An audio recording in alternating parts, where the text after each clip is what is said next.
नमस्कार। आज हम एक बहुत ही चर्चित किताब पर बात करने वाले हैं। एक छोटी सी किताब जिसका 20वीं सदी पर असर बहुत बड़ा रहा। हाँ, अध्यक्ष माओ त्से तुंग के उद्धरण। बिल्कुल, जिसे दुनिया भर में लिटिल रेड बुक के नाम से जाना जाता है। ये सिर्फ एक किताब नहीं है, ये तो एक प्रतीक बन गई। हाँ, प्रतीक। कुछ के लिए क्रांति का, तो कुछ कहते हैं ये सिर्फ प्रोपेगेंडा था। सही। हमारे पास जो जानकारी है वो इसके इतिहास, इसकी विचारधारा और इसके असर को देखती है। तो चलिए इसी जानकारी के आधार पर इसे समझने की कोशिश करते हैं। तो ये किताब आई थी 1964 में। जी। इसमें माओ के भाषणों और लेखों से चुने हुए करीब 400 से ज्यादा कोट्स हैं। हाँ, और इसे कंपाइल किया था लिन बियाओ ने। वो उस समय माओ के बहुत करीबी माने जाते थे। अच्छा। और दिलचस्प बात यह है कि इसे 33 चैप्टर्स में बांटा गया है।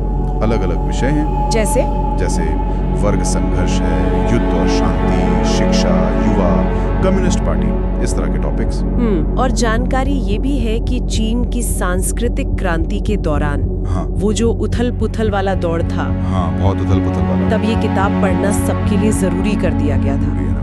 सबके लिए। कहा जाता है कि उस वक्त ये हर किसी के पास होती थी। अच्छा, इसमें से कुछ लाइनें तो बहुत ही फेमस हुई जिनका जिक्र मिलता है अक्सर। जी। जैसे वो वाली अध्याय 5 युद्ध और शांति से। राजनीतिक सत्ता बंदूक की नली से निकलती है। हाँ, ये तो बहुत मशहूर है। हाँ, और एक और है अध्याय 19 से, जो सोचने और काम करने के तरीकों पर है। बहुत ज्यादा किताबें पढ़ना हानिकारक है। ये तो काफी चौंकाने वाली बात है। ज्यादा पढ़ना हानिकारक। हाँ, अपने आप में काफी अजीब लगता है ये सुनना। और शायद सबसे ज्यादा जो पहचानी जाती है अध्याय 8 जनसेना से, जनता की सेवा करो। बिल्कुल, सर्व द पीपल। ये कुछ उदाहरण है, लेकिन बात सिर्फ इन लाइनों की नहीं थी, है ना? इनका असल इस्तेमाल कैसे हुआ? हाँ, वही तो मुख्य बात है। जैसा कि जानकारी है, ये सिर्फ पढ़ने या याद करने की चीज नहीं थी। तो फिर सांस्कृतिक क्रांति के उस दौर में लाखों लोग इसे सचमुच अपने साथ रखते थे, और इसका इस्तेमाल होता था दूसरों की निंदा करने में। निंदा किसकी? जिन्हें भी प्रतिक्रांतिकारी समझा जाता था। वो कोई टीचर हो सकता है, या किसी के माता पिता, या पार्टी का कोई अधिकारी भी। बाप रे। हाँ, तो ये एक तरह से एक राजनीतिक हथियार बन गई थी, बहुत प्रभावी हथियार। हाँ, हथियार ही कहेंगे इसे।